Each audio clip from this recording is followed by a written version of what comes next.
Objection, the chair is authorized to declare a recess of the subcommittee at any time. Subcommittee is meeting today to hear testimony on restoring multiple use to revitalize America's public lands and rural communities. I ask unanimous consent that the following members be allowed to participate in today's hearing from the dais. The gentlelady from Wyoming, Ms. Hageman, and the gentleman from Colorado, Mr. Crank. Without objection, so ordered. Under Committee Rule 4F, any oral opening statements at hearings are limited to the chairman and the ranking minority member. I therefore ask unanimous consent that all other members' opening statements be made part of the hearing record if they are submitted in accordance with Committee Rule 3, Parent O. Without objection, so ordered. I'll now recognize myself for an opening statement.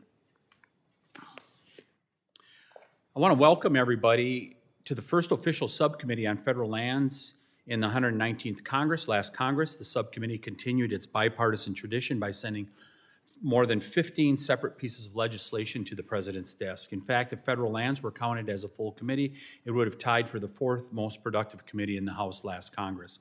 This is also based on a conservative estimate, since we're not counting the numerous other bills signed into law through comprehensive packages like the Explore Act.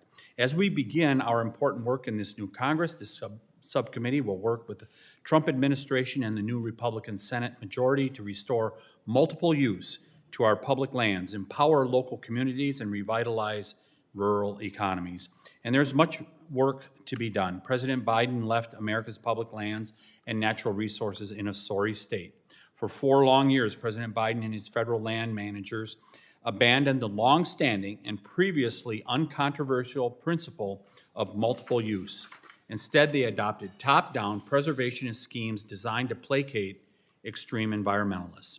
Along the way, Biden's officials never seemed to notice or care that their reckless policies were inflicting enormous damage on America's rural economy, housing affordability, energy dominance, and national security. While virtually no American was spared by President Biden's irresponsible natural resource policies, the harm was felt most acutely out west. Growing urban centers like Salt Lake City and Las Vegas suffer from exorbitant housing and rental prices, largely because they are encircled by federal land. Rural communities are facing economic devastation as generations-old grazing and logging businesses have had to shut down due to ruinous regulations. And on top of all that, the Democrats' profligate spending brought us the highest inflation in 40 years, which disproportionately hurt rural residents. The startling scope and arrogance of these policies were laid bare by the Biden administration's 30 by 30 agenda. Under this initiative, federal land managers sought to lock up at least 30% of the nation's land and waters by 2030. Seldom remarked was the fact that the federal government already owns 640 million acres, or roughly 28% of the nation's land mass, including nearly 50% of the land out west. The 30 by 30 initiative then was simply a misleading attempt to justify further land grabs. 30 by 30 was consistently cited when the Biden administration designated new national monuments or announced ill-advised mineral withdrawals. Under glaring abuses of the Antiquities Act, the former president sealed off nearly 6 million acres in California, Nevada, Arizona, Utah, and Colorado. Adding insult to injury, the federal land managers who planned and implemented these national monuments often displayed sneering disregard for local opinion. Again and again, local officials and residents reported that their questions and concerns had been deflected or ignored. This was also true of the BLM's public lands rule, which overturned the long-standing statutory precedent of multiple use and sustained yield. The rule empowers environmental groups and foreign entities to purchase so-called conservation leases and thereby lock up millions of acres of public lands intended for multiple use. Despite repeated requests to hold more in-person listening sessions from members across this dais in western states, the Biden administration refused to do so and pushed this rule forward over the objections of governors, local officials, ranchers, recreationalists, and countless others. Similar issues plagued the resource management plans issued by Biden's bureaucrats. In Colorado, Utah, Montana, North Dakota, and Wyoming, the BLM used resource management plans to prohibit energy production, limit economic activity, and block traditional access. And yet again, federal land managers simply dismissed local outrage. These examples lead to an inescapable conclusion. When bureaucrats in Washington turn their backs on multiple use, they also turn their backs on the American people. Thankfully, a unified Republican government means that relief is now at hand. Instead of ignoring local voices, we are putting Western communities back in the driver's seat to shape the land and resource policies that affect their lives. Further, committee Republicans will ensure that federal land managers understand that under our watch, coordination will always require attentive, good faith, and meaningful engagement with local communities. The days of ignoring and downplaying stakeholders' concerns are over. I could go on forever about these issues, but fortunately we have some high-caliber witnesses in front of us who are eager to share their expertise. So, in closing, I'd like to thank all of them for traveling here today. Please know that your insights are highly valued by each member of this subcommittee. With that, I yield and recognize the ranking member of the full committee, Mr. Huffman. Thank you, Mr. Chair. Pinch hitting for our subcommittee ranker for now. I appreciate it. This subcommittee will host some very important conversations in the coming months, conversations and debates over policy that will have profound impacts on the future of our public lands. And it is clear from the onslaught of attacks emanating from the White House that the heart and soul of America's public lands is at stake here. Between Project 2025 and its extreme targeting of public lands, and now the aggressive rollout of the Project 2025 agenda through executive orders, hiring freeze, funding freeze, there's no question that federal land management agencies, along with many other federal agencies, are under siege. This reckless and illegal action is delaying the delivery of critical funds to state, local, and tribal partners right now. It is paralyzing the implementation of wildfire mitigation projects, projects that keep communities safe.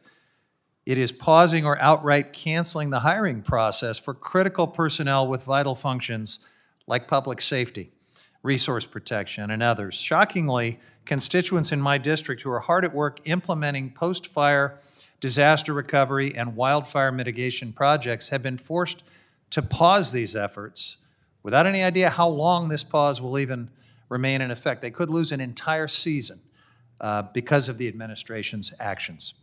There is nothing woke about reducing wildfire risk and helping communities rebuild. These efforts are essential for public safety, regardless of politics, so this is beyond perplexing. On top of that, countless federal employees have no idea if they still even have a job because these tech bros, along with Elon Musk, these unelected, unaccountable private sector actors are rifling through all of their computer systems and private information, in some cases suggesting mass layoffs. And doing that with nonpartisan civil servants is incredibly short-sighted. This ego-driven vendetta is going to have grave consequences. And those who support it or those who simply stand by while it happens will own those consequences. The tech bros at DOGE have no idea how much Americans love their public lands. Visitation is skyrocketing. Outdoor recreation is booming. And thanks to the hard work and dedication of the Biden administration, conservation is on the rise. Democrats are proud of the progress we achieved in the last 4 years, but unfortunately, the country is about to experience a massive sense of whiplash. Newly confirmed Interior Secretary Burgum has wasted no time in rolling out the Project 2025 playbook. His secretarial orders set the stage for rolling back practically every beneficial public lands policy from the past 4 years, exactly as called for in Project 2025. Rolling back initiatives like the Public Lands Rule, stripping protections for places like the boundary waters, peeling back national monuments to hand over our public lands to polluting billionaire barons is a betrayal of the American people and the lands we all love. This plan, again, is right out of Project 2025, and Donald Trump swore up and down that it was not his plan. Many of you here denied it as well, but here we are with an administration that is following it to the letter. My Republican colleagues insist that they support policies that reflect their commitment and the input of rural communities. Well, let me tell you, there are going to be a lot of incensed rural stakeholders when the president carries through with his plans to roll back all of these protections. We have an obligation and a responsibility to manage our public lands in a balanced way that keeps future generations in mind and puts conservation on equal footing with other demands and uses. To put it in context of this hearing today, balance is a key component of multiple use. My district is full of rural communities, and I can assure you that the local input that Republicans repeatedly cite isn't just a blanket request for more development and extraction and pollution. Local input includes requests from tribes seeking to protect sacred sites and cultural resources from destruction by foreign mining conglomerates, or local communities hoping to preserve the unspoiled landscapes around them. That's why Democrats work with their communities to develop legislative solutions for public lands in their districts. Democrats also represent rural communities surrounded by public land, just like many of you. All you have to do is to look at the members of this subcommittee and the districts they represent. Unfortunately, our efforts are often blocked in Congress by our colleagues across the aisle. But first and foremost, we need to put an end to the uncertainty and the chaos that's going on right now because of President Trump's federal funding freeze. I really hope my colleagues across the aisle will start engaging on that, paying attention to the damage that is rolling out to all of our districts. And if we really want to help rural communities, that is a good place to start. Thank you, Mr. Chairman. I yield back. Thank you for the opening statement, Mr. Huffman. And we're going to move on to witness testimony here. Let me remind the witnesses that under committee rules, you must limit your oral statement to 5 minutes, but your entire statement will appear in the hearing record. To begin your testimony, press the on button. On the microphone, we use timing lights. When you begin, the light will turn green. At the end of 5 minutes, the light will turn red, and I will ask you to please complete your statement. First, I would like to introduce the Honorable Eric Clark, the County Attorney of Washington County, Utah. Mr. Clark, you are recognized for 5 minutes. Thank you, Chairman Tiffany, Ranking Member Neguse, and members of the subcommittee for giving me the opportunity to address you today. My ancestors settled the area of Bryce Canyon National Park and the Grand Staircase Escalante National Monument. I was in high school in 1996 when the 1.7 million acre monument was created, and my town became surrounded by public lands that were no longer managed for multiple use. Professionally, I have worked in the Washington County Attorney's Office in Southwest Utah for 14 years and have served as the elected county attorney since 2020. I regularly work on public land issues involving federally protected plants and animals, land exchanges with the BLM, highway and water development projects, resource and travel management plans, and visitor crowding in Zion National Park. For better or worse, I am an expert when it comes to the often dysfunctional public land bureaucracy. My family has lived in southern Utah for 6 generations. My grandpa Clark worked in the Escalante sawmill, which relied on timber harvested from Forest Service land. He also ran cattle on BLM managed lands that are now part of the Grand Staircase National Monument. His livelihood relied on positive and functional partnerships with federal land management agencies, and he lived a long, happy life. Unfortunately, the sawmill is now closed because the Forest Service could not provide consistent timber permits. Running cattle becomes more and more difficult due to constantly changing federal land management and restrictions. I have 6 siblings, but only 1 lives in our home county. There are simply not enough high-paying jobs to keep people in the area. I live in nearby Washington County, which, in contrast to my home county, is thriving economically. Our population center is 90 miles from Las Vegas on Interstate 15, and we are the gateway to Zion National Park, which had over 5 million visitors last year. We have experienced rapid population growth for decades, growing from 10,000 residents 65 years ago to more than 200,000 today. Like other population centers in the Southwest, conserving water and improving our water infrastructure are of paramount importance to us. An egregious example of a broken bureaucratic system is the BLM administrative land exchange process. We must improve our water reuse capacity, and the first step in our comprehensive water reuse plan was to complete a non-controversial land exchange where the county would acquire a reuse reservoir site and BLM would receive designated critical habitat that would increase the size of the Red Cliffs National Conservation Area. The BLM estimated it could complete the simple exchange in 18 months. but it has been 8 years, and the exchange is still in process. We cannot meet our water needs if every step in the federal process takes a decade to complete. We also have to build new arterial roads to meet our growth demands. Congress approved a northern corridor for our community in the 2009 Omnibus Public Lands Management Act. In that same bill, and with our county support, Congress designated 250,000 acres of wilderness, 110,000 acres of national conservation area lands, and 165 miles of wild and scenic river. In 2021, the BLM approved a 4.5-mile northern corridor. Simultaneously, we protected thousands of acres of Mojave Desert tortoise habitat. But 2 months ago, the BLM revoked that right-of-way, removed the protections on the habitat, and flaunted the clear direction from Congress to delineate a buildable road corridor by 2012. I've worked on this project for 10 years, and it is beyond frustrating to have our good faith, growth, and conservation efforts disregarded. Communities surrounded by federal lands need reliable and responsive federal partners. For communities to thrive, we need consistent multiple use management. Congressional action on permitting reform, including judicial review, will be helpful. Maximizing public uses on federal lands also depends on congressional oversight of how federal land management agencies' handbooks and internal policies are utilized to thwart or delay multiple uses on those lands. We need consistency in land management decisions. We need those decisions to be completed in a timely, cost-effective manner, and we need the BLM to follow its multiple use mandate. Work with us to preserve our cherished public lands, encourage responsible access, and provide for economic growth.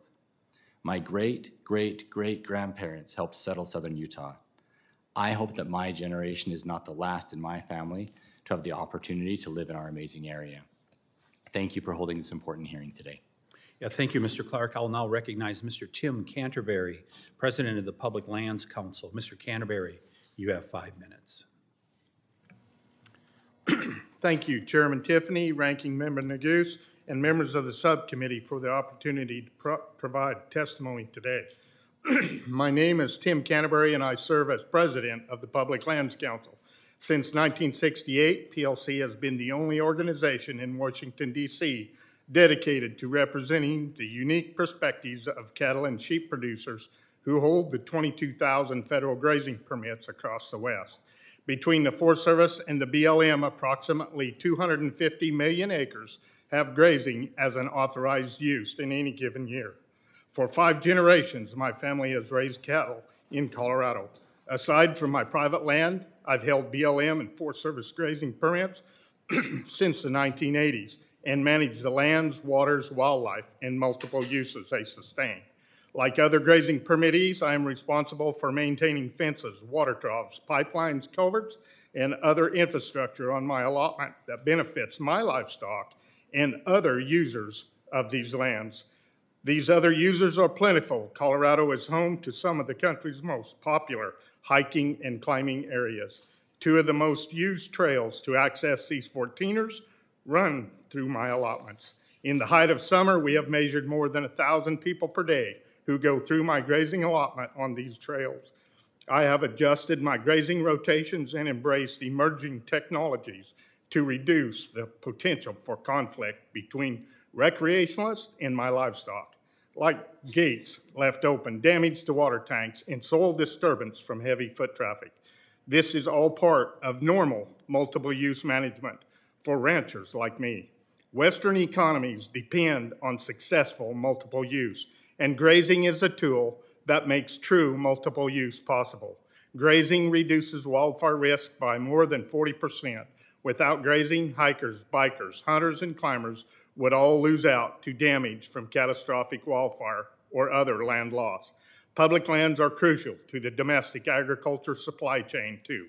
Approximately 63% of the Western cattle herd and more than 50% of the national sheep herd spend time grazing on public lands. These livestock operations directly support trucking companies, feed mills, fencing companies, water management systems, veterinarians, and more.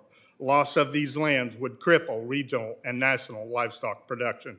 Research from the University of Wyoming shows that if grazing were removed from just 3 states, Idaho, Oregon, and Wyoming, you would see a 60% decrease in cattle sales in those states and over 40,000 jobs eliminated in a 10-year period. Apply that formula to all Western states and the impact of grazing management is clear. The challenges in our operations are plentiful. Besides economic drivers and unpredictable Mother Nature, there are activist groups who work to exploit rules and lawsuits to eliminate public lands grazing. We survive because the facts about our good management and the law are on our side. But sometimes the law places huge regulatory burdens on me and my family. We bear the burdens of implementing the ESA, NEPA, Antiquities Act, and more. The biggest challenge is when our federal regulations work against us rather than with us. Over the last several years, we saw an administration that doubled down on harmful rules, including the BLM public lands rule. More land designations and a reduced focus on active management is not the solution.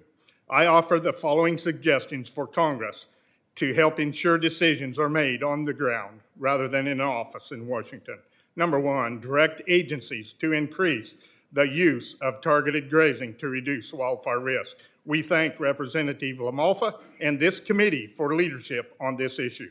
2, direct specific resources to ensure agencies can do NEPA and permitting in a timely way. This will decrease the risk of litigation and improve efficiency.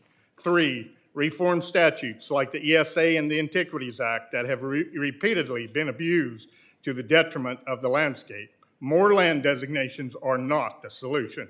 And finally, set expectations that all kinds of energy development avoid or minimize impacts to livestock grazing. Everyone should have to play by the same rules so that no one use is more important than another.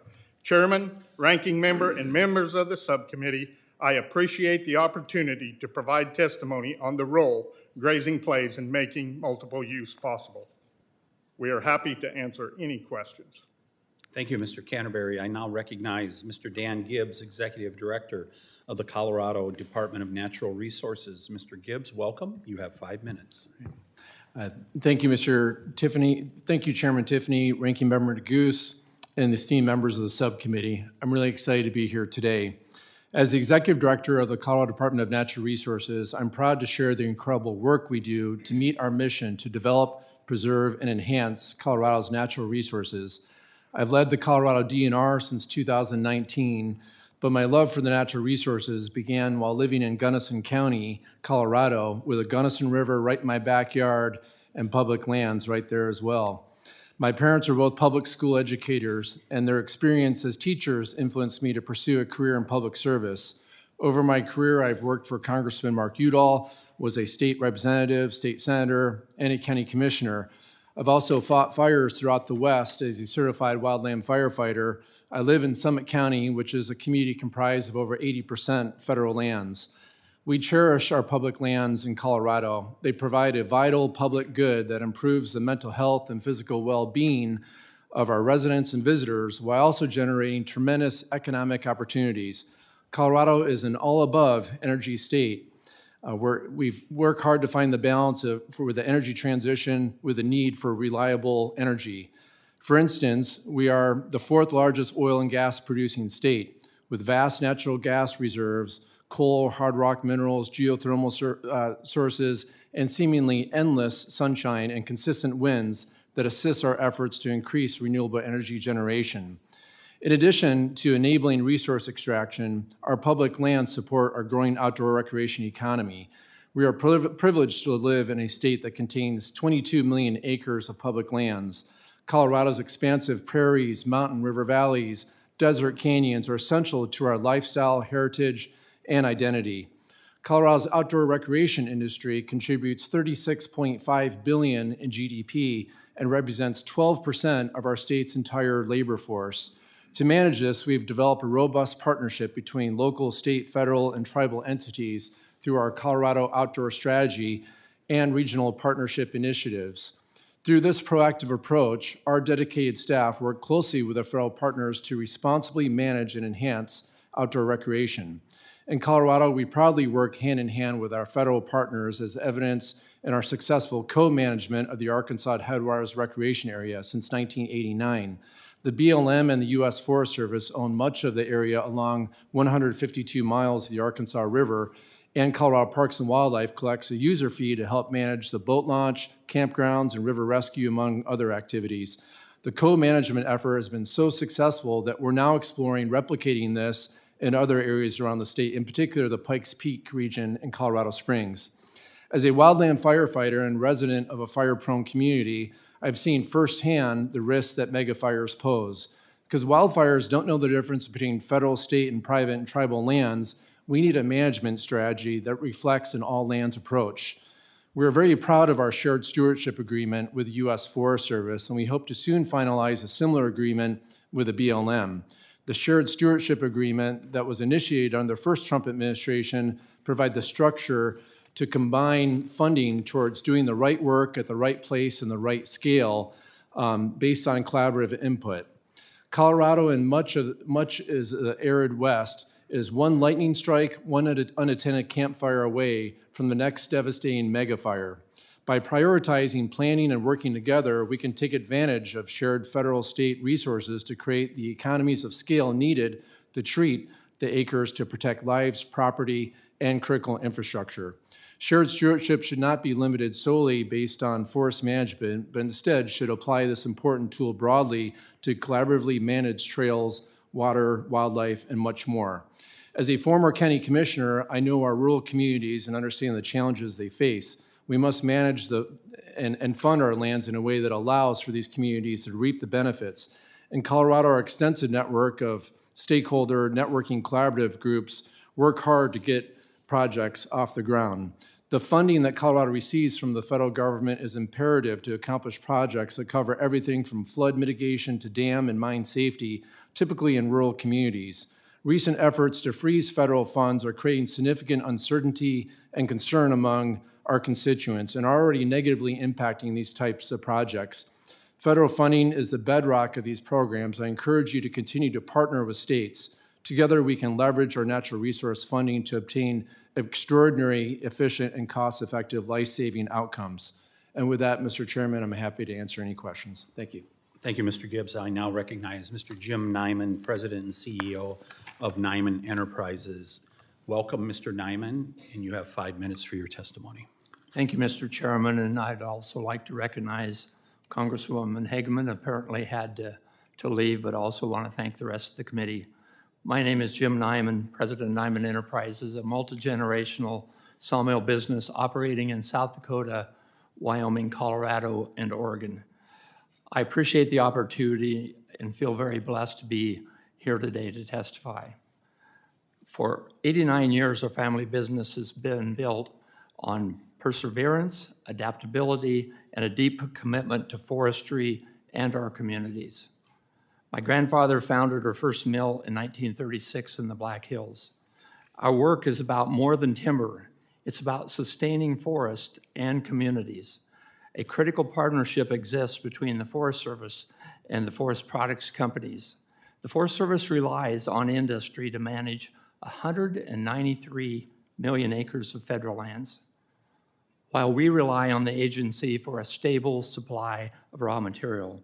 When this partnership functions well, it creates stability for business and enables the Forest Service to implement much needed treatments on the landscape. However, for this partnership to succeed, all parties must be fully committed. In the Black Hills, where my company has deep roots, the Forest Service has a long history of sustainable timber management dating back to the very first federal timber sale in 1899. Proper forest management has proven to control insect infestation, reduce wildfire risk, and ensure a sustainable supply of timber. However, we now experiencing a 75% reduction, I repeat, 75% reduction in the timber sale program in the Black Hills. This year, the Forest Service has proposed a timber sale program that meets only a fraction of what one of our mills in Spearfish needs to stay operating, let alone the needs of the broader forest industry in the area. Unfortunately, we're seeing a decline in forest management, not only in the Black Hills, but across multiple forests through the Forest Service regions. The consequences are real and permanent. In 1921, despite record high lumber prices, we were forced to close a mill in South Dakota due to inadequate Forest Service timber sales. Today, our 2 remaining sawmills in the Black Hills are running at 50% capacity and incurring tremendous financial losses, while other companies are being forced to truck material across 3 states to fill their needs and fill the gap.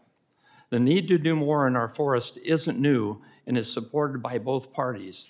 Yet in the last 4 years, timber output has dropped 17% nationwide, and multiple sawmills have heavily relied on federal lands have now shut down. The loss of sawmills means more than economic hardship. It devastates communities. 2 of our 4 operations, Wyoming and Oregon, reside in very small communities where our family business is the economic backbone. Without it, both could become another ghost town, losing its schools, healthcare, and local businesses. Our industry is highly capital intensive. Building a modern sawmill today cost well over $200 million. No business would make that kind of investment to manage federal lands when existing mills are struggling to access supplies of raw materials.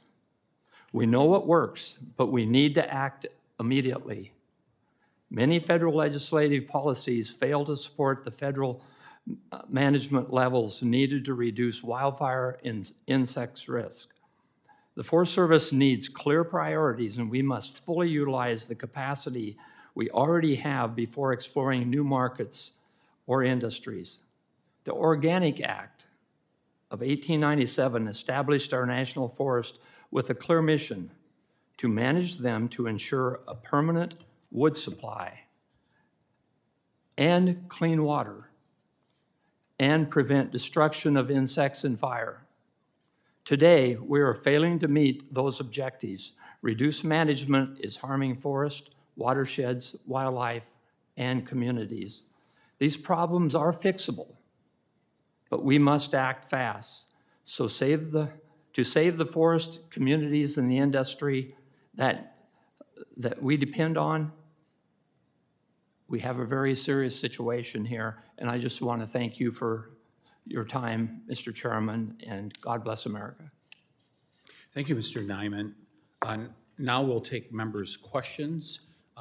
Members, you will have 5 minutes for your questioning. We will start out with the gentleman from California, Mr. McClintock. Thank you, Mr. Chairman. You know, listening to the ranking member and the Democratic witness talk about the need for more money, I'm struck by the fact that throughout the 20th century, we not only maintained healthy and fire-resilient forests, we made money doing it. Federal timber auctions, federal grazing contracts actually generated an enormous flow of capital. 25% of that funding went to local governments that were impacted by the federal lands to compensate them for land that's off their tax rolls. And the other 75% went into our land management agencies, right back into good land management. Mr. Neiman, what happened?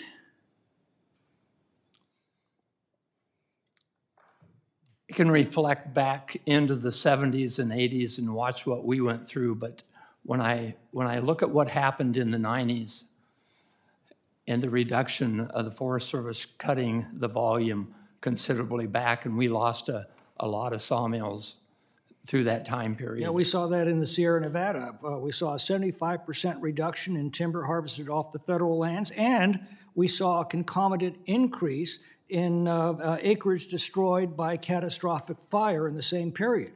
We saw the number of sawmills operating in California go from about, I think it was 180, down to about 30. And we have now entered an era of catastrophic fire. Now, there's nothing new in that. Before the 20th century, paleontologists tell us we lost about 4.5 million acres a year to catastrophic fire in California.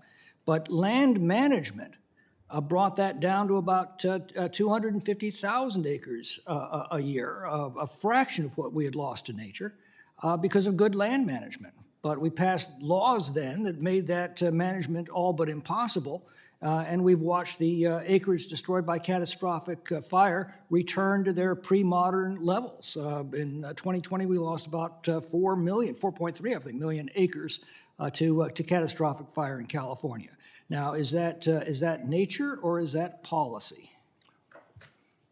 Well, I would refer to policy first, but when you recognize that most of those forests are growing from 1 to 2 to 3 to 4% a year, and you're compounding that growth every year for now 3 decades, you've increased your inventory of carbon in that forest horrendously from what it was naturally back 100 years ago. So you have, policy has caused a huge problem in building back to where we now have catastrophic fires due to the fuel load on all those forests. Mr. Canterbury, we not only auctioned off excess timber to provide revenues for land management, we also did a great deal more ranching. You mentioned that sheep and cattle ranching that suppressed brush growth. Why aren't we doing that these days at the same levels we used to?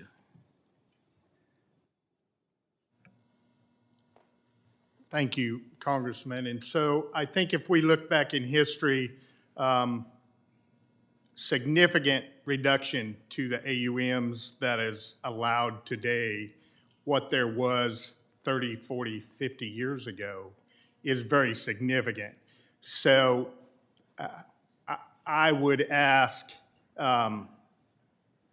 we need good, nothing replaces good conservation and land management on the ground. Right. It can't be made back here. I'm sorry. We need to be able to dictate our own futures on the ground, working with our partners every day, whatever agency that may be. Yeah, one of the other sad things, I toured the devastation of the Southern California fires a few weeks ago, and just noted that that's how nature gardens. She removes excess growth by disease, pestilence, drought, and ultimately catastrophic fire. And I recall the city of Altadena being absolutely destroyed by the fires. The Trump administration, in its first term, started the years-long process to get a permit to cut fire breaks to protect the town of Altadena from the surrounding national forests. Biden came in, reversed that, and then declared wilderness protection over those forests that make land management all but impossible. And the result was nature returned to do the gardening, and Altadena was destroyed in the process. It's sad. Thanks for being here today. Thank you. Gentleman from California yields. And I'll recognize the gentleman, the ranking member of the subcommittee, Mr. Neguse, for 5 minutes. I thank the chairman, and thank you to each of our witnesses for being here, for traveling to Washington, D.C. In some cases, we appreciate your testimony. In particular, I want to thank my good friend and someone whom I think has been an exceptional public servant in the state of Colorado for many, many years, and that's Commissioner, State Representative, State Senator, and now, of course, Executive Director Gibbs. And couldn't agree more and concur with his assessments regarding what needs to be done with respect to a number of the issues that he described. And of course, I'm biased because he is my constituent back in Summit County, Colorado, but we're grateful for him being here. I want to just follow up, Mr. Canterbury, sorry, I hope I pronounced that right. Is that? Yes, sir. Yes, sir. Okay, great. I want to follow up on a particular provision of your written testimony. So I believe this is the second to last page. You write, as one of, says, while the list is not exhaustive, I offer the following suggestions for immediate action. And one of those suggestions, you've underlined it, direct targeted resources to environmental analysis and permitting for rangeland monitoring and grazing allotments. What do you mean by targeted resources? So, thank you, Ranking Member Neguse. It's a pleasure to be here today. So, what we're talking about there on those targeted funds, if you will. We need to very specifically target some funding. Every agency, as you know, is out of funds. We need some funding directly for the monitoring protocols. That's right. That we all live by. Yep. So that agencies can get this monitoring done. So here's why I asked. No, you answered the question. Thank you, Mr. Canterbury. And because you've resolved that in my mind. I just want to make sure I understood that. When you said targeted resources, what you mean is targeted funding. That's the word you used. I concur with that assessment. Were you invited here by the majority or by the minority of this committee? As a witness today. That's a really good question. I'm assuming I was in. Why don't I answer that question for you? You were invited by the majority, and we're delighted to have you. In particular, as a Coloradan, I'm certainly delighted to have you here. But the reason why I say this is my colleague from California, took great umbrage with the idea that the Democratic witness and Democratic members of Congress are demanding more funding, and yet. Right here, one of your principal recommendations, and it's a common sense recommendation, by the way, is for more funding for this particular, the nature of the work that you've described. And it's not all that complicated, right? I mean, many of you have testified about multiple use, and, some of my colleagues on the other side of the aisle, agree with your assessments regarding timber sales or energy leases. Who manages those? Who would you go about calling if you were going to try to procure a timber sale? How does that happen? Mr. Canterbury? So, Ranking Member, thank you for that question. I don't deal in the timber industry, but I certainly deal in the livestock industry. Sure. And my cows eat the understory and Yes, keep sir. those succulent vegetative But where would you go plants. about procuring a grazing lease? Who do you go to? So You go to the federal agencies, right? You go to the BLM. I deal with my local agency folks. Yes, Correct. sir, I do. Exactly, right? They're federal employees. These are individuals who work for the federal government, particularly the BLM, right? The same can be said for any number of the multiple uses that this committee is apparently endeavoring to discuss today. My broader point is that as we're discussing multiple use and the benefits of multiple use and the need for the federal government to be more responsive, a mile away, President Trump is endeavoring to gut every federal agency piece by piece. Mass rescission offers, so-called buyout offers to the federal government, including some of the same BLM employees that you work with, sir, that every witness here works with. And it feels a little bit like we're in the twilight zone here. We're supposed to have a sort of normal federal land subcommittee hearing to discuss the propriety or the benefits of multiple use and ignore the storm that is developing around us. I mean, I'm sure you all are aware of this. Agencies are being shut down here in Washington. CFPB, effectively, just a few days ago. I don't know if the BLM will be next. I suppose we're going to find out. So I would just encourage the chairman of this subcommittee, and I want to give him my sense. We certainly are not going to treat these hearings as business as usual until our colleagues on the other side of the aisle step up, tell the administration to pull back, and we can get back to regular order.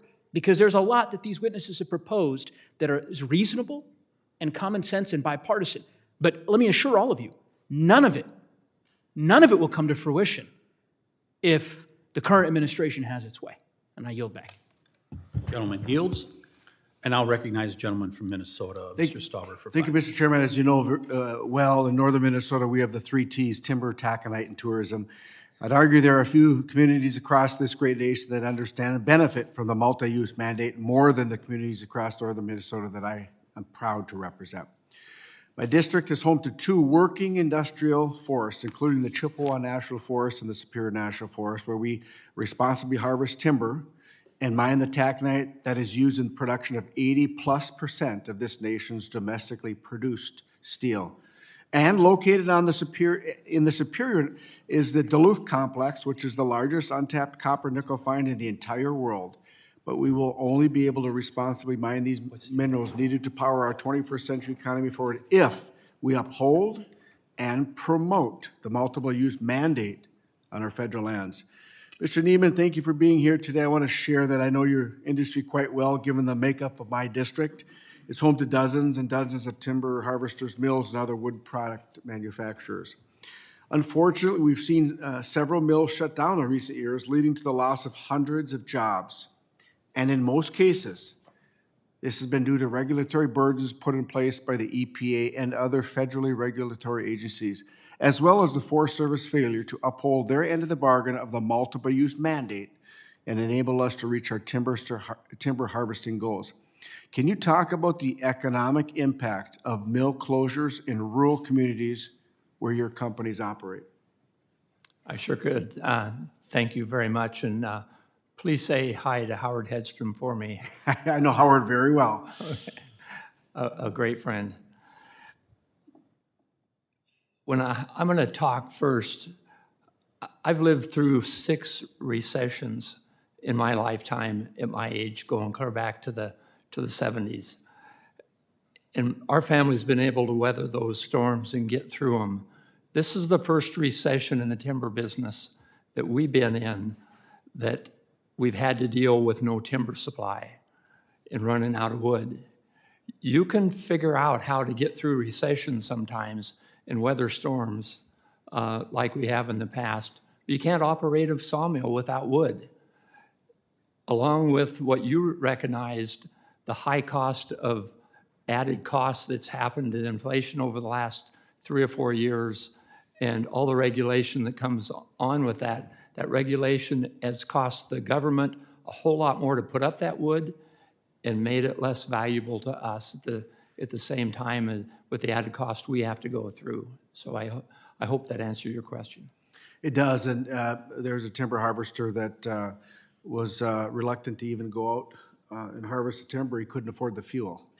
Wasn't going to make it on just harvesting the timber. So, Mr. Neiman, one last question. Is it fair to say that if the Forest Service was doing a better job of meeting its timber harvesting goals, many of the jobs in the timber harvesting and forest products industries wouldn't be at risk, allowing for the maximum allowable sale to be harvested? I don't know of any place in the country that's right now. If you know of any, I don't know of any forest meeting their ASQ. Right. I know of none. That's the point of the question. Thank you. Thank you. Mr. Gibbs, is a forest fire subject to a NEPA analysis? That's not hard. No. Is a forest fire subject to PM/NAAQS regulations? No. What does a better job of sequestering carbon from our atmosphere? A manufactured wood product, an insect-infested tree, or a burnt forest? You know, That's not hard either. It's a manufactured wood product. Mr. Gibbs, thank you very much. Mr. Chair, I yield back. Gentleman yields. I now recognize the ranking member, Mr. Huffman, for 5 Thank you, minutes. Mr. Chairman. I always learn something in these. Mr. Stauber just, suggested maybe if we require NEPA for forest fires, we could solve this problem. I wish it was that simple. I also wish it was as simple as my colleague from California portrayed in his very nostalgic, gauzy view of the 1970s. I wish that all of the problems of rural economies and fire risk could be solved by just rewinding back to the 70s and doing everything the way we used to back then. But the truth is, not everything was perfectly done in the 1970s. In fact, some of the timber harvest that took place in the 70s and 80s was not sustainable. Some of these clear cuts created long-term damage. I mean, we still have watersheds that are bombed out, fisheries that are devastated by erosion and other problems from some clear cutting that just shouldn't have happened, at least not in the way that it did. Not only driving some species to the brink of extinction, but devastating salmon in the western United States. And we've had to spend so much public dollars trying to restore a lot of the damage that was done then. And I look around my district, and some of the most unhealthy forests that we have were forests that were clear cut during that golden age and then replanted with, even age plantation forests that are totally unhealthy and very vulnerable to catastrophic fire. So we shouldn't be too nostalgic and gauzy about the 1970s. We're all trying to solve problems here, but I think we've got to do it with clear eyes. And so, Director Gibbs, I wanted to ask you just about what's happening right now with this federal funding freeze, because in my district, I just recently talked to the Humboldt County Resource Conservation District about how the freeze in federal funding and all of this chaos and uncertainty is causing their entire community wildfire defense program to just be frozen and suspended. And of course, they work with other partners, with tribes and local governments and private landowners. Often the federal funding leverages all of those other resources. It gets people working together in ways that they wouldn't otherwise collaborate. And we are now weeks into a freeze. We could be months in before it's over. We could lose the entire season. Tell me what's happening in Colorado, and what are your thoughts about the effects of these actions on the ground? Thank you, Congressman, for that question. It's, to say the least, it's created major uncertainty, to say the least, for the Colorado Department of Natural Resources. We have more than 350 federal grants that support approximately $300 million worth of programs, with a staff capacity of 490 people that are funded through federal funding. We do extensive work at the Department of Natural Resources. Picture us like almost like a miniature Department of Interior. We handle land, water, wildlife, minerals, and oil and gas. And let me just give you a quick snapshot of some of these potential impacts. And we're really monitoring this closely because it's day by day. I actually have meetings initially when the executive orders came out where I had meetings first thing in the morning and then later on in the afternoon, because there was such uncertainty for me and my staff to understand what are we going to be reimbursed for, who's going to be our partner. Just a couple days ago, I actually, my staff asked us if I should fund a $4 million critical dam project that our Parks and Wildlife team manage. And this is considered a dam where if there was a breach or a earthen dam where there would be there could be huge consequences for a local community if not funded. We decided to fund that program moving forward without really knowing if we're going to be reimbursed. But everything from wildlife operations to outdoor recreation, aquatic nuisance species, as you know, out west, that's a huge challenge. Water Conservation Board, we have a water-ready watersheds program that works with local communities to do a threat analysis to understand if there is a major catastrophic wildfire, what that would mean to the local community, where those sediment issues would be, where the community would be most at risk. We also have a floodplain mapping unit that's funded through federal government. And then our Energy and Carbon Management Commission, we have our Orphan Well program.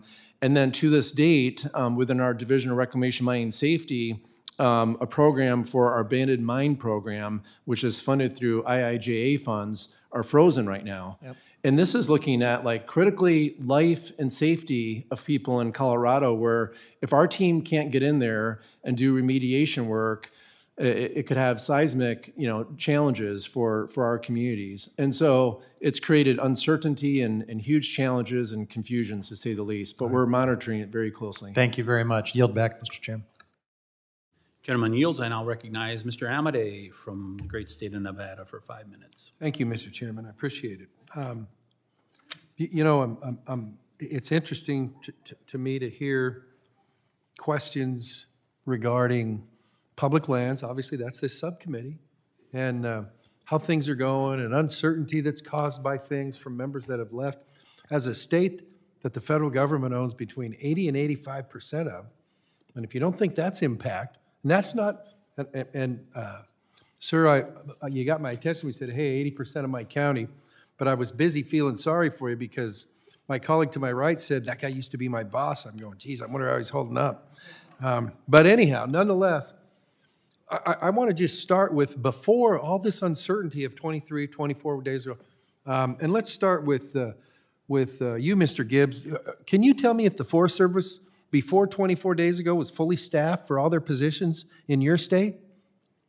timber people, watershed people, archaeological people, were they fully staffed federally in the state of Colorado? And when you tell me that, if you know, tell me about BLM. Were they 100% on range cons, 100% on realty executives, 100% on all that? And let me tell you why I'm asking you, so I'm not trying to trick you, but the reason I'm asking you is because if you want to talk about staffing and resources, it's like, even though there was a lot of money poured into the Department of Interior under the last administration, they weren't filling those jobs. They weren't paying those people a wage that they could live in your communities. And we'll go through Utah, and we'll go through, if you're answering for Colorado, we'll go through anybody else who wants to talk about. But it's like, my point here is, when was the last time that resources were fully funded in terms of personnel to manage those assets and those programs that you talked about, to your knowledge, in Colorado? Yeah, thank you, Congressman. I don't know all those answers because, of course, I don't work for the BLM or U.S. Forest Service, but I will tell you, Congressman, that we do have a shared stewardship agreement with U.S. Forest Service. It's very robust. Let me stop you there because my time's limited. Okay. So I'll take that as I don't know. Well, I do because I do oversight for those agencies. And if they are fully staffed in your state, then God bless you. Because you know what? The staffing levels in my state, where the land management mission is no more important than anywhere else, they control the whole state. 80+%. And you know what? They can't get people to apply even. And you know what? As a guy who works on the appropriations side, it's like, please pay your people a living wage so they can go work in Gunnison, or they can go work in Heber or wherever. And it's like, yeah, we're working on that. We're working on that. And I'll just say this, and I think I'm going to get the same thing, and so I'm not going to press this, but I'll just tell you this. You want to talk about resources for agencies that manage public resources, it goes back a long way before 23 days ago. And it's shameful. I've got this saying, it's like last time we had a resource administration, here's a bipartisan statement, ladies and gentlemen, was probably Teddy Roosevelt. And you know who knows that more than anybody else? I would submit Westerners know that. Your Western state, my Western state struggle to manage vast tracts of federal resources. And then we can argue about what the right management is. But how can you sit there and gripe about it when we're not funding basic resource decisions, even some of which I may disagree with? So I would just say, you know, it's interesting that we do this in the context of whatever. If you're really about the resources, you really ought to give your federal land managers and those agencies the ability to engage fully. And you may have an agreement with them. I mean, my state does too. But it's like when you talk about millions of acres, it's like, we'll do the best we can. But I'll tell you what, it's time to talk about who's responsible for vast tracts of land in all Western states and giving them the tools to do it, whether it's range cons, forest techs, everything from soup to nuts. With that, Mr. Chairman, I would like to yield the remainder of my time, if I could, to my colleague from Utah. Okay, well, in the 30 seconds I have, I'm just going to do one thing that I think would be cool, but I don't want to spend my 5 minutes on it.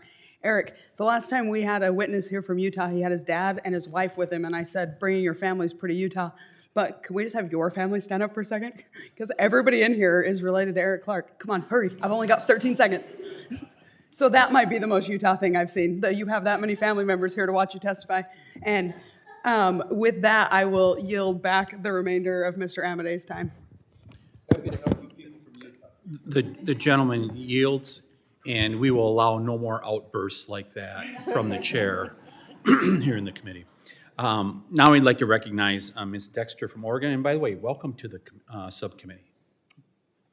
Thank you so much, Mr. Chairman, and really appreciate this opportunity to serve. I did want to just briefly say that job security being eroded is probably not helping recruitment as we move forward, but that's a little bit of a side note.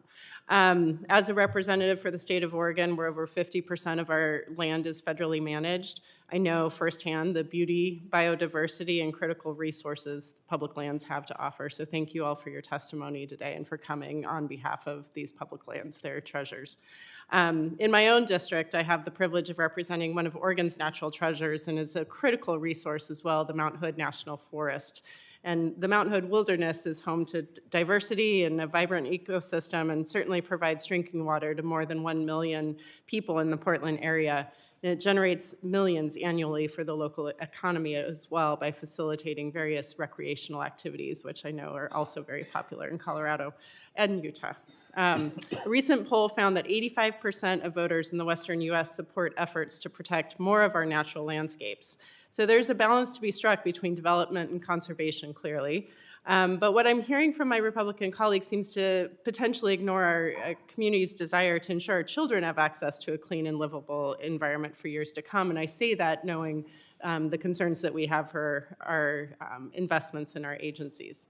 So we've heard from, I'm going to pivot to tribal co-management now. We've heard from witnesses today that an important component of public lands management involves the input of local communities. And if we want to ensure public lands are managed for the greater good, we have to acknowledge that the ecological expertise of local indigenous communities are a key component of achieving this goal. So it's for this reason I'm interested in advancing efforts led by my predecessor, Mr. Blumenauer, to ensure the Warm Springs tribe in Oregon is made a true partner in the U.S. Forest Service's efforts to steward the public lands within and around Mount Hood. So Mr. Gibbs, you noted in your testimony the importance of shared stewardship. What are the benefits of incorporating tribal voices into that stewardship of federal lands, and how might these co-management plans improve our conservation efforts? Yeah. Thank you, Representative, for that question. In Colorado, we have a very strong working relationship with our two federally recognized tribes. It's Southern Ute and Ute Mountain Ute. And we do not have currently co-management agreements, but we do have very strong state to tribal relationships that we can explore, that in the future.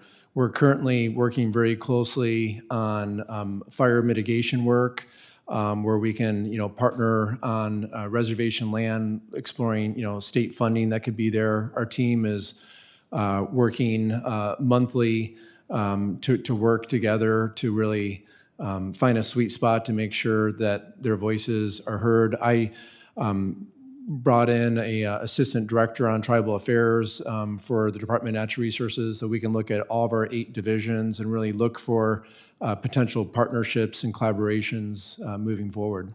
Great, thank you. And it's clear that these indigenous communities have cared for these lands for life immemorial or time immemorial. So we must therefore do better to seek their partnership. So thank you for your leadership in that regard. In 2020, the Mount Hood Wilderness was ravaged by 2 wildfires, and crews are still working on reopening recreational areas. Mr. Gibbs, you are a certified wildland firefighter by training. In your experience as a firefighter and your capacity now as the head of Colorado Natural Resources, do you think that tribal co-stewardship has helped in efforts to curb wildfire with the efforts you've made? Yeah, they have definitely helped for sure. And I was actually, it was a great honor to serve on the National Wildfire Commission, where we came up with 148 consensus-based recommendations. So whether you're a Republican or Democrat on this committee, I really urge you to take a hard look at those recommendations, and tribal voices were a strong voice on those recommendations. So most definitely, we look for partnerships. Very good. So I'm going to conclude in my 28 seconds. It's vital that we work together to promote policies that strengthen our local economies without sacrificing our children's ability to grow up and have access to these clean, livable environments. And I look forward to working with the majority on these policies, and I believe our tribal communities will look forward to that as well. Thank you. Gentlelady yields. I now recognize the gentleman from Idaho, Mr. Fulcher. Thank you, Mr. Chairman, and thank you to the panel for coming and sharing with us today. This is always educational for us, and forgive some of us who have competing committees. We bounce in and bounce out. So if I do hit a repeat, that's why. But thank you again for being here. And Mr. Chairman, thanks for having this hearing. The multiple use issue is hugely important. As pointed out, the federal government's got about 640 million acres of land across the U.S., and about 33 million of those is in my home state of Idaho. And in Idaho, the Bureau of Land Management manages around 11 million acres for multiple use purposes, and the Forest Service is about 20.4 million acres, including significant portions of 3 national forests. But here's the rub. The deferred maintenance backlog just for the U.S. Forest Service, this is across the country, but a lot of that's in Idaho, is somewhere in the neighborhood of $8.7 billion with a B. For Interior, that number is somewhere around $32 billion. That's the deferred maintenance backlog. So whether you agree with the federal management and the process and all that or not, the bottom line is they're overwhelmed. There's just simply not the resources to do it. And the ramifications of BLM public lands rule in Idaho have been hugely substantial. Stretches of BLM managed rangeland critical for livestock grazing have been heavily affected. And our ranchers are now required to renew grazing permits under restricting conditions. That places additional burdens on their operations, threatening the economic viability of our communities. Additionally to that, for some time, our sawmills have been facing closures because the logging project permits have not been available. Not the timber's there, we got more than enough of that. We can't get the logging project permits from federal land, and it fails to meet our industry needs. Mr. Neiman, I did catch most of your opening statement, but you described some of this, maybe not in the same words, but how do you think that we best hold our federal agencies accountable? From your vantage point, how do we ensure that, that we can improve some of those access to some of the resources we've got? One of the things I'd look really hard at, and thanks for a very important question, one of the solutions I would use would be good neighbor authority. I know in Idaho, because I know a bunch of the industry in Idaho, in Wyoming, in Colorado, that have strong ties to, through their state agencies, particularly state forest, to help out. So good neighbor can step in and know what's best on the ground in those states themselves. So I would love to see in this transition that we're going through right now, that more authority is given to the states to step in and treat those lands, because they know what's best. They're the ones that have to deal with the fires and the insects. We are in the middle of a catastrophe right now nationwide in all the western states of overstocked lands of fuel loads on the forest, and it's almost needs to be acted as an emergency, and that means we need more timber sales. And we can't do that without the existing forest products industry. If they go away, you have less tools in the toolbox for the Forest Service to treat it. So we've got to have new thinking going on here. So we had about, to your point, we had about 1 million acres go up, just under 1 million acres of wildfire this last year, just in Idaho in the last year. So that's to your point. And I'll just also say, because I'm going to run out of time for questions, I'll submit those in writing, but I want to give you a follow-up on the Good Neighbor Authority. We do use that heavily in Idaho. Last Congress, I launched that again to include counties and tribes to be authorized for that. And that got through the House, but not the Senate. So we're going to try that again. And I think we will get that done. So we're going to get that expanded. I've got just a little bit left here, so I'm going to jump to Mr. Canterbury. What steps do you believe that Congress should be taking to protect grazing rights? What's the best thing we can do for you? Thank you, Congressman. And as stated in my testimony, I think you all have an obligation for oversight on our agency folks. Make certain that they're following through with the guidance that you have given them, and they're not leaving the reservation and going on their own. Thank you for that. Point well taken. And I would add there's some lawsuit issues we also have to deal with, but that's for another time of testimony because I'm out of time. Mr. Chairman, I yield back. Gentleman from Idaho yields, and I'll recognize the gentle lady from New Mexico, Ms. Stansberry. Great. Thank you so much, Mr. Chairman, Madam Ranking Member. Thank you for all of you for traveling out here today. I've enjoyed listening to you today. I'm Melanie Stansbury, and I'm deeply proud to represent New Mexico's 1st Congressional District, which is right in the heart of central New Mexico and includes 10 rural counties. And so I know very well all of the issues that you all are here to talk about today, and I really thank all 4 of our witnesses here today. And I agree wholeheartedly with Mr. Clark. We have a broken bureaucracy. And there's certainly no easy solutions. And Mr. Neiman, we absolutely need to be supporting our local timber sawmills. They're a critical part of the West, and especially also of forest stewardship. And I think especially family-run businesses are particularly important. And I also agree, Mr. Canterbury, that grazing is an important part of the West and our food system, and also increasingly for forest management. Having our livestock not only grazing to make food, but also helping with forest stewardship is also becoming an increasingly important tool. And Dr. Gibbs, I appreciate your testimony today, and I'm going to ask a question here in a moment. And I want to just say I'm excited to serve on this committee. My background is as a water resources professional. I rarely get to say that these days, but I work for 20 plus years in the field of water resources planning and drought management, and obviously the intersection with land stewardship. And so I really appreciate the opportunity to serve on this committee. But I am concerned about what we've seen over the last 3 weeks in terms of what the administration has been putting forward in terms of policies. We saw a whole slew of executive orders on the first day of this administration, essentially undoing much of what the previous administration had done to protect private and sensitive lands, especially lands that are important for conservation reasons, for climate resilience, for wildlife habitat, for endangered species. There were areas that were removed from drilling in the outer continental shelf because they were considered unsuitable for various reasons. Areas in Alaska that have been removed for decades that, executive orders rolled back the protections for.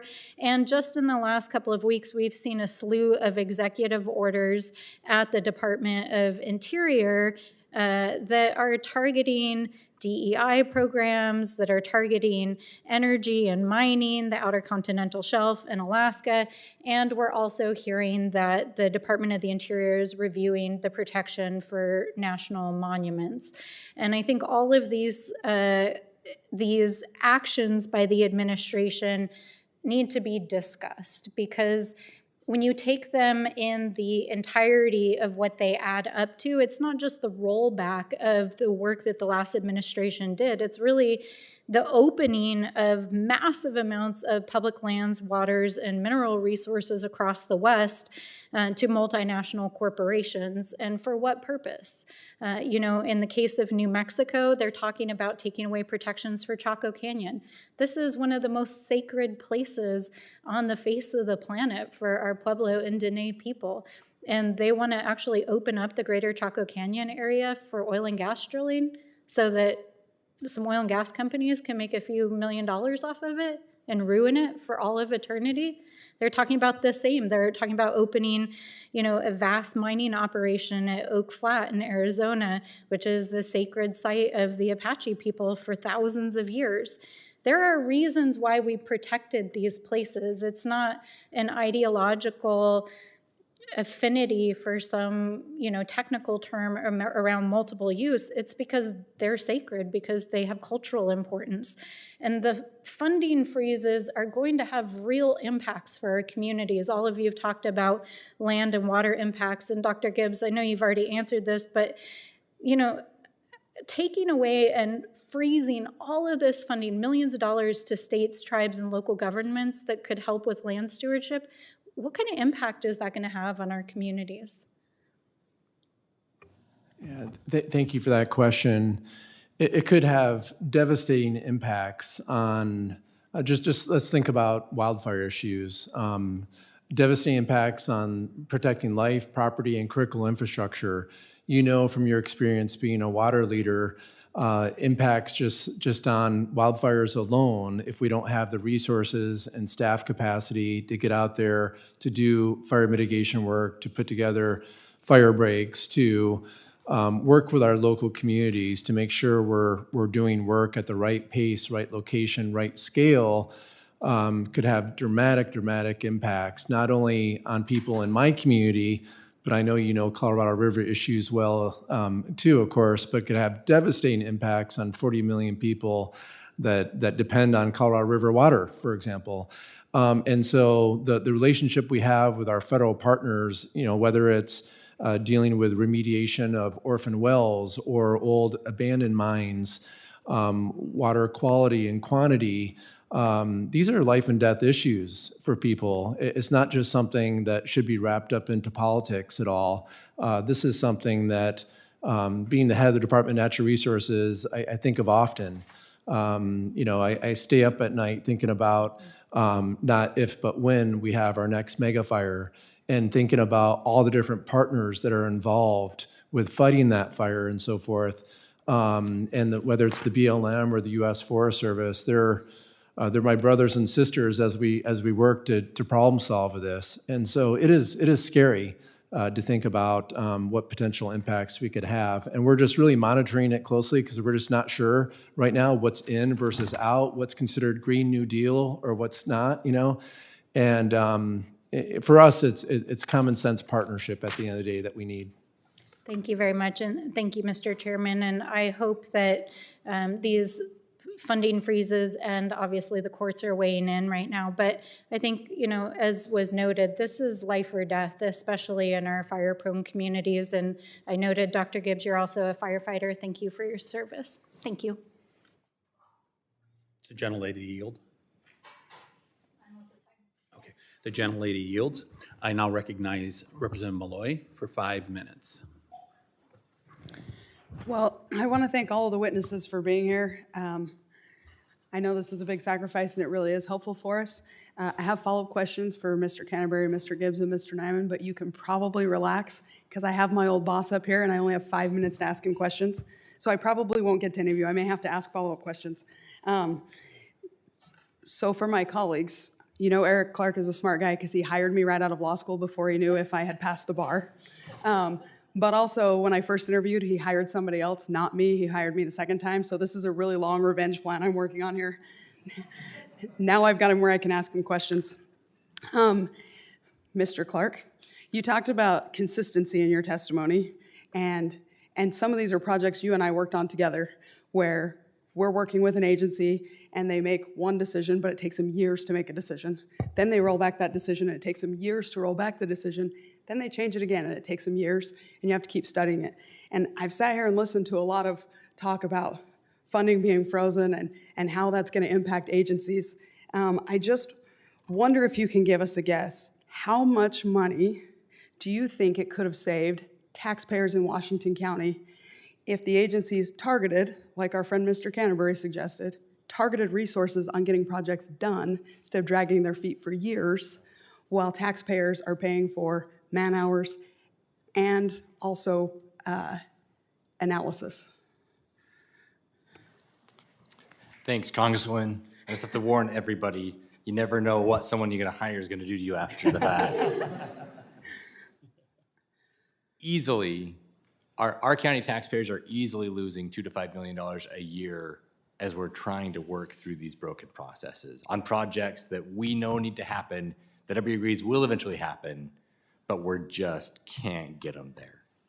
Yeah, and is it fair to say that on some of the projects we've worked on together, there may be one personality in an agency that for ideological reasons just disagrees with what the county is trying to do, and one person in an agency can drag their feet and slow a project down for years? Yes. Is that fair? Okay, so I've been in a lot of hearings. I've been doing policy for a long time, and I always hear from agencies, we're expected to do more with less. They want us to do more with less. We can't fill our positions. We don't have enough people. I'd like to see agencies do less with less. And thank you, Mr. Neiman, for reminding us that the Forest Service has a mission, and it's a very targeted mission. And what I see is them doing a lot of things that are not that mission, but they can't fill the positions that are focused on watersheds and production. And so, Eric, I just want to, would you unpack for us a little bit, either with the Northern Corridor or with the Habitat Conservation Plan, how many people at those agencies you have to work with to do something that everyone agrees is a good idea and is eventually going to happen? Yeah, thank you for that question. You're welcome. So in those of us that are boots on the ground in these situations, we work every day with our federal partners, and they want to be our federal partners, right? These are people that are living in our communities, that are doing work that they love, that are trying to help stuff get better. And so when we put together a land use application, we go into them and we say, hey, we need a new road. How are we going to make this a win-win? Or we need a new water project. How do we do that? We're interacting with the whole team, and we're doing it regularly, consistently, and we're having some back and forth and working through our disagreements, and that could be a great process. It should be a great process. That's how land management should be, where the local people are coming in and talking to the federal people, and we're working through those. But then what happens is we'll get a local person to write something up on their desk, and then it goes to a desk in Salt Lake, and then it goes to a desk in Denver, and then it goes to a desk in Washington, D.C., and before it trickles back to Denver, to Salt Lake, to our desk, we've lost a year and a half, and it all changes in that time. And so then the boots on the ground, great federal employees that are just wanting to get stuff done are pulling their hair out because they're tired of us calling them and saying, why isn't anything happening? And then it gets back to them, and it's different than the good thing that they put together and proposed be done. Thank you.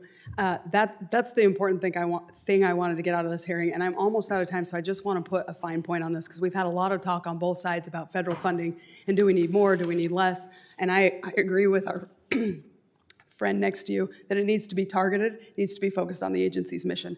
And we're Congress, we control the purse strings. So right now, we've got an administration that's trying to show where money's being spent well, where it's not being spent well, and just remind everyone to ignore the hysteria and focus on the balance of power. We have an oversight obligation, and we're doing it here. Thank you all for being part of it. And with that, I am out of time. I yield back.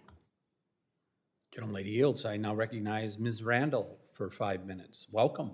Thank you so much, Mr. Chair. It's a delight to be here in this subcommittee to have a good discussion about federal lands management. I have the great honor of representing Washington State's 6th District, which is most of the Olympic Peninsula and a little bit of the city of Tacoma. And in the peninsula, we are lucky to have the Olympic National Park. Park that spans 922,651 acres and includes 95% designated wilderness. And surrounding the park, we also have the Olympic National Forest, federal forest land. We are really lucky in Washington to have this unique ecosystem in our backyards, and many people who have lived there for generations and generations, including the usual and accustomed land of 12 federally recognized tribes who have stewarded it since time immemorial, and many folks who choose to move to the beautiful Pacific Northwest because of this unique place. I'll never forget one of my first canvassing experiences as a state Senate hopeful when I knocked on the door of a Republican woman who said, "Oh, don't waste your time with me. I'm not going to vote for you."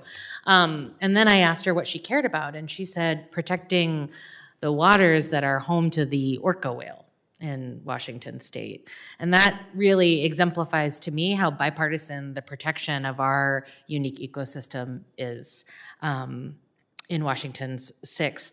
One of the things that is special about this place is how many ways folks have to access the lands. Folks hike and camp. They hunt and fish, and science happens in the forests and in the waters, of the Hoh River and Lake Quinault, and in the national park and along the Pacific coast. It's also an incredible boon to our economy to attract folks out to visit this special place. Mr. Gibbs, the outdoor recreation economy in Washington State accounted for 639, not in Washington broadly, accounted for $639.5 billion in 2023 nationwide, We know that parks and public lands are centerpieces of this business, and that means jobs and opportunities for communities, especially communities like mine.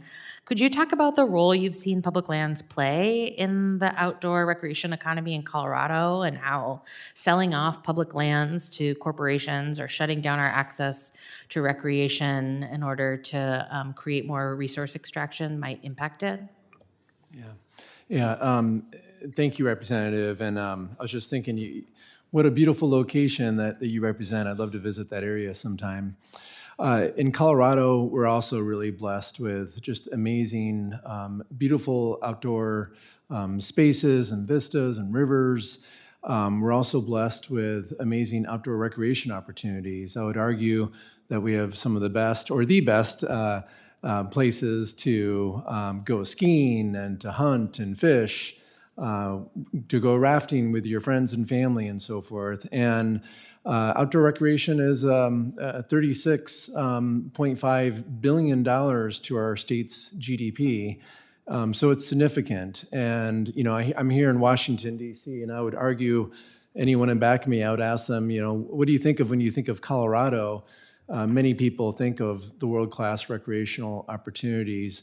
And I think it's really important to note that in Colorado, we work hard to find a balance. We can be the fourth largest oil and gas producing state, while at the same time having the best skiing opportunities, while we also have some of the best mountain biking opportunities, and working hard to find a balance. We also have what's called our outdoor regional partnerships. Mr. Canterbury and I really agree on, there's one particular location in his community called Envision Chaffee County, where we work hard to bring the ranching community together, along with the mountain bikers, along with the firefighters, and all different user groups, to try to find that sweet spot, because it's not them or oil and gas or recreation. It's recreation, and it's preservation, and it's conservation, and it's supporting our wildlife. So it's all the above approach that we work really hard in Colorado to strive for. Thanks. Don't forget the timber. And the timber industry plays an important role too. Thank you, Mr. Gibbs. Mr. Chair, I yield back. Gentlelady yields. Now recognize the Vice Chair of the subcommittee, Mr. Kennedy, for 5 minutes. Thank you, Chairman Tiffany, and I'm honored to work with you as the Vice Chair. Thanks for that opportunity, and thanks to the witnesses, particularly Honorable Clark. And Mr. Clark, thanks for being with us and tolerating your former employee's persecutorial questions that she has. I'm looking forward, actually, to working with all of you to make sure that we revitalize and restore multiple use of federal lands together. I think we can do that. The Biden administration has ignored Utah's needs and neglected their duties to keep federal lands open to the public. By limiting Utah's resources, the Biden administration artificially limits the state's economic growth and has limited the opportunity for housing and jobs for young Utah families. The youngest state in the union is Utah. And we're supportive of using these lands so that these young families can have an opportunity to grow. In addition, I refuse to allow the federal government to neglect Utah lands any longer, and I'm looking forward to working with the Trump administration to find solutions to bring much needed relief to struggling Utahns, particularly in our rural communities. And so, Mr. Clark, I had a question for you in that regard, because you know very well the Northern Corridor, and thanks for your written testimony. It details a lot of what's happened in the Northern Corridor in Washington County. It's been negotiated in good faith under Trump and mandated by Congress. And this happened despite the county's extreme efforts to secure additional protections from the Mojave Desert tortoise. And I'm committed to working with the Utah delegation and the Trump administration to construct the highway and boost Washington County's economy. How did the Biden administration's decision to refuse the Northern Corridor affect the locals, tourists, and the Mojave Desert tortoise is my first question. I mean, the short answer, thank you, Mr. Vice Chair. And I apologize if I slip and refer to you as Senator. That's because the last time we did this, you were in the State House or the State Senate. It harms all three. When we can't build infrastructure in a rapid growing area, that harms quality of life. It harms the ability for tourism to continue to flourish, and the regular residents. But the fact that we went so far above and beyond, where the road had already been said, Congress had already said, you're going to get a road there, but we still mitigated for it under the Endangered Species Act in order to prevent a lawsuit. We went so far above and beyond and protected thousands of acres of desert tortoise habitat. Then to have that taken away just felt like a slap in the face to us. In your testimony, your written testimony, even as to the tortoise, you mentioned that 8-to-1 or even 10-to-1 tortoises would suffer as a result of the Biden administration's decision. Can you expand a little bit on that? Yes, so tortoises are unique and endangered species in that they don't move fast. And so we can go out, we can put a road through tortoise habitat. We can clear the tortoises. We can put in tortoise culverts. They're burrowing animals. And so we can put a road through habitat with some impact, but really pretty minimal impact. And that's what we proposed to do, was put a road through an area, and then we offset that with 7,000 acres of protected area, half of which was developable. Now that developable 3,500 acres, if that gets bulldozed and houses go there, that's not the same thing as having culverts under a road. That's permanently taking away the habitat. Yeah, thank you for that explanation. I'll yield the rest of my time to my extremely outstanding colleague, Congresswoman Malloy, who's got some additional questions. I'm abusing my authority like I always do in your subcommittee, Mr. Chairman, and I appreciate your patience with me. Mr. Clark, one more question is probably all I have time for. But one of the things I wanted to point out at the end of my time and ran out of time for is that in the case of the Northern Corridor or the Habitat Conservation Plan, who pays for your time? My county taxpayers. And who pays for the time of the people who work at the Habitat Conservation Plan? Also county taxpayers. We have a big team, including biologists, that are all county employees. And who pays for the time of the county commissioners who've been negotiating this? Also county taxpayers. And who's paying for the time of all the federal people who are dragging their feet and making it take longer? And that is all of us as a country. So we're talking about a road. We know how to design it. We know how to make it tortoise friendly, but we've got people who are applying for a permit, people who are slowing down the permit, and the taxpayers are paying all of them. So when we talk about how we could do less with less, this is what I'm talking about. We could design a road, make it environmentally friendly, and mitigate for any impact to tortoises in a small fraction of the time that it's taken and with a small fraction of the taxpayer dollars spent that it's taken. And so it's sort of a charade we're playing to pretend that all of these processes we're going through are doing anything good for tortoises or for the taxpayers. You've got 8 seconds if you want to respond to that. I couldn't agree more. So much resources are wasted and so many good things are prevented from being put into place because we can't get projects done. And if I could make any ask, anything that Congress can do to help cut through that tape and not just impose time limits or reduce things, but actually reduce the bureaucracy so that we can get stuff done is going to help those of us that have to get things done on the ground able to accomplish things. Thank you. And thank you for yielding me your time. I appreciate it. The Utah delegation yields. I now recognize the gentlelady from Wyoming. Thank you. Lest we forget, the 2001 Clinton roadless rule denied access, management, and use to 58.5 million acres of Forest Service lands. It was the largest rulemaking in U.S. history at the time.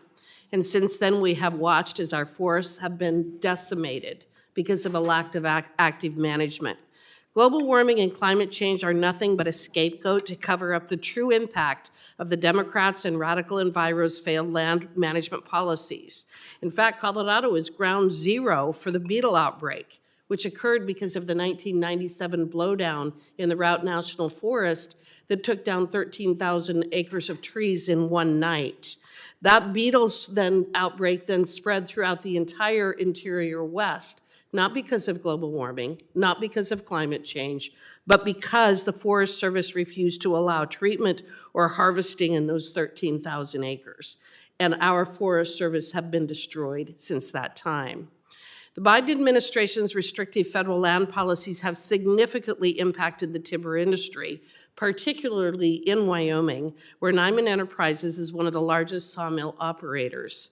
Forest management has led to worsening wildfire risks as well as insect infestations, which threaten both timber supply and forest health.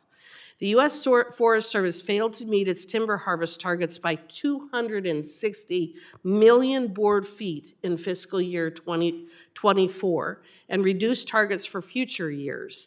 Mr. Neiman, how has this affected sawmill infrastructure in timber-dependent communities in Wyoming? I'll start and go back to, we originally had 3 sawmills in the Black Hills. We shut one down in Hill City, South Dakota, laid off 125 employees. 2 years ago, we laid off 1 shift at Hewlett. It went to, so from 2 shifts to 1 shift, laid off about 40 or 50 employees. Spearfish a year ago this spring, laid off 60, 70 employees at Spearfish, South Dakota.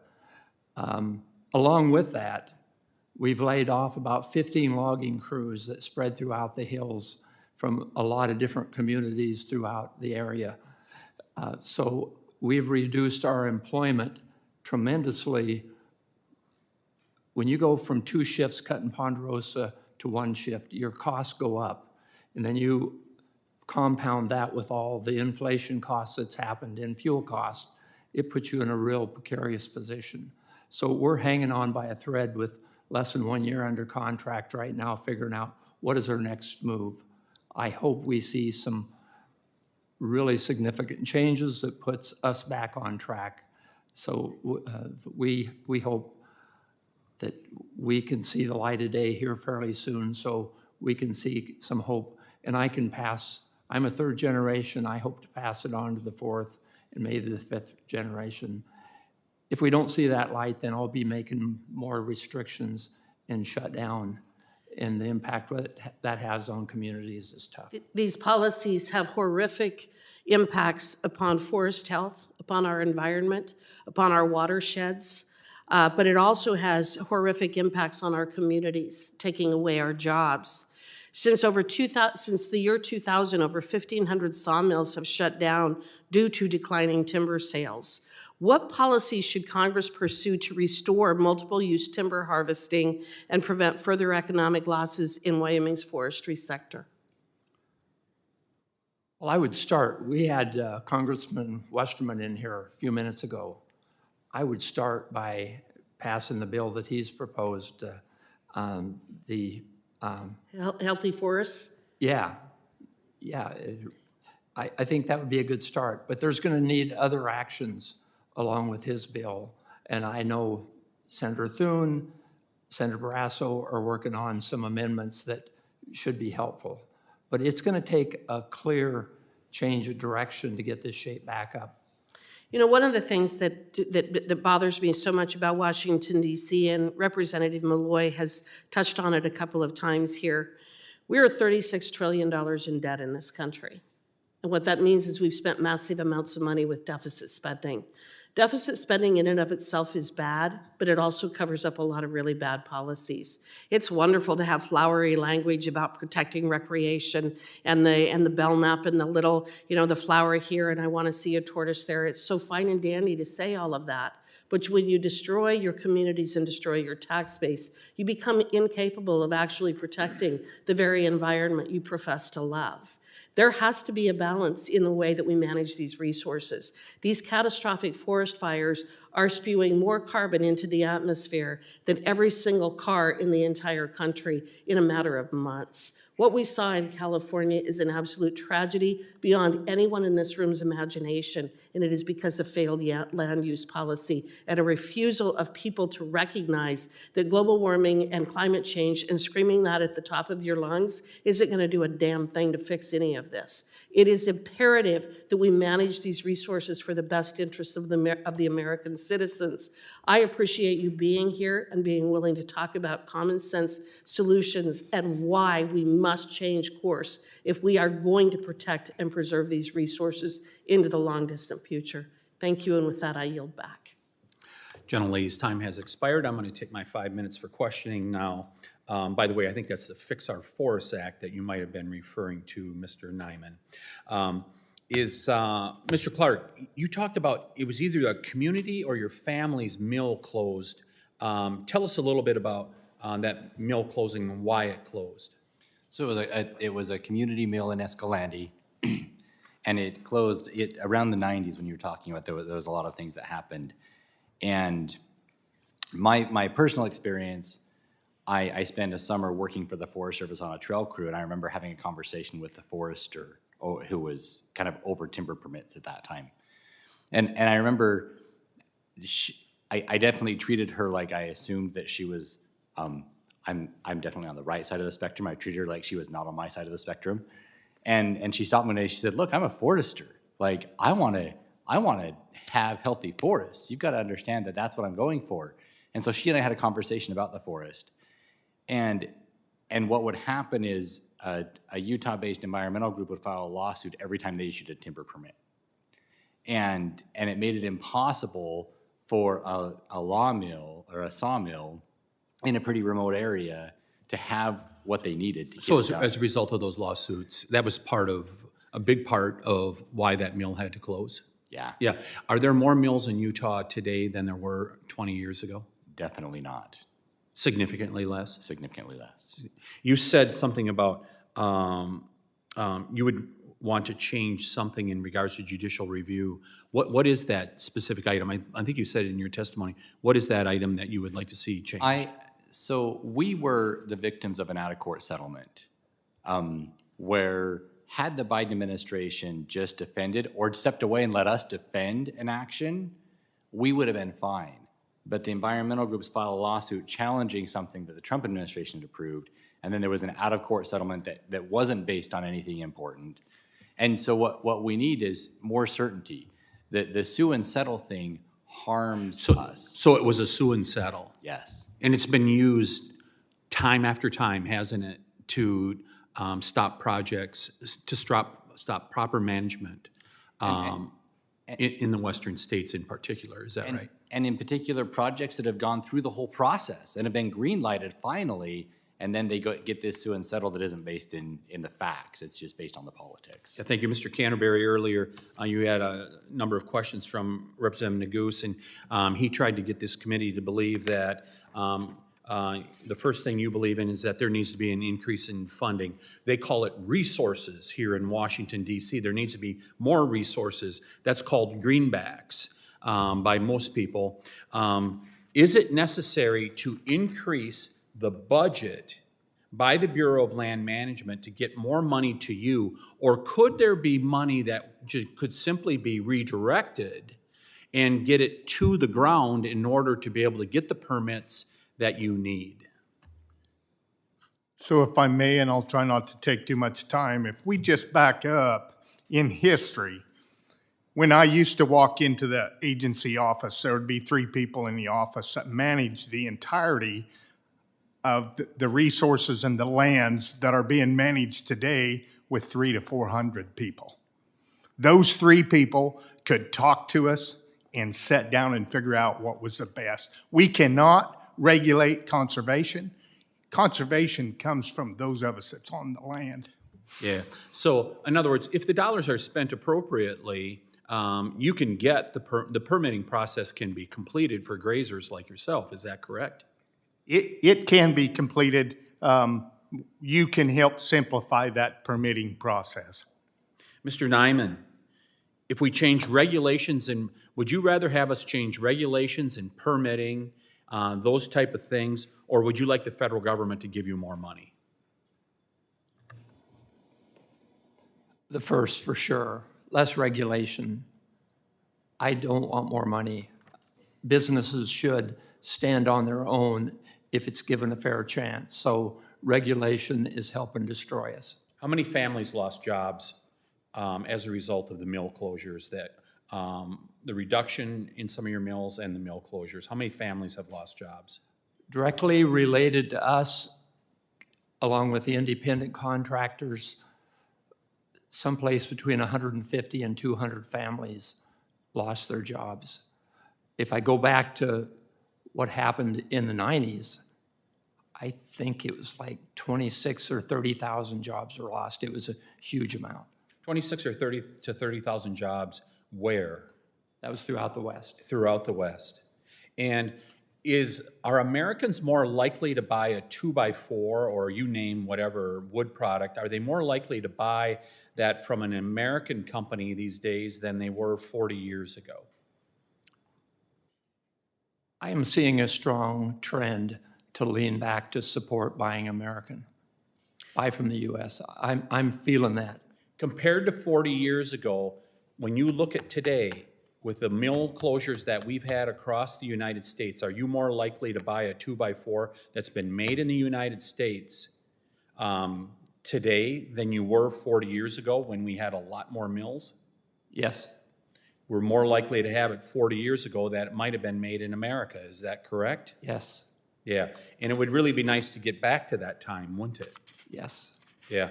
I have a whole bunch more questions, but, you know, I listened to this from the ranking member when he talked about Humboldt County out in California, and that, boy, things are just going to fall apart as a result of that.